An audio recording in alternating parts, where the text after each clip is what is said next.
এই যে প্রকাশ দক্ষতা, উপস্থাপন দক্ষতা, এটা অত্যন্ত গুরুত্বপূর্ণ বিষয়। আমরা অনেকেই সকলের সামনে দাঁড়িয়ে কথা বলা, সুন্দর করে কথা বলা, এটা পারি না। আমার বিষয়টা অনেক সুন্দর, আমার দিন অনেক মজবুত, ইন্নাদ দীন ইনদাল্লাহিল ইসলাম, কোরআনের ভাষ্য, হাদিসের ভাষ্য অনেক শক্তিশালী, কিন্তু আমি যে উপস্থাপন করছি সেই উপস্থাপনটা সুন্দর নয়, এজন্য অনেকে গ্রহণ করতে পারছেন না।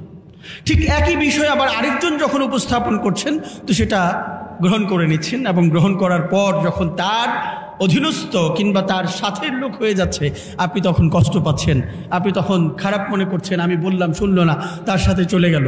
এই যে অবস্থাটা হচ্ছে কেন? কারণ আমি উপস্থাপনটা সঠিকভাবে করতে পারিনি। এজন্য উপস্থাপন দক্ষতা শেখা একজন তরুণ, সফল তরুণের জন্য, এবং কাজ করার জন্য, নিজের বিষয়গুলোকে মানুষের সামনে তুলে ধরার জন্য, দিনটাকে সুন্দরভাবে তুলে ধরার জন্য, এটা অনেক বেশি গুরুত্বপূর্ণ। আমরা সেদিকে লক্ষ্য রাখতে চেষ্টা করব।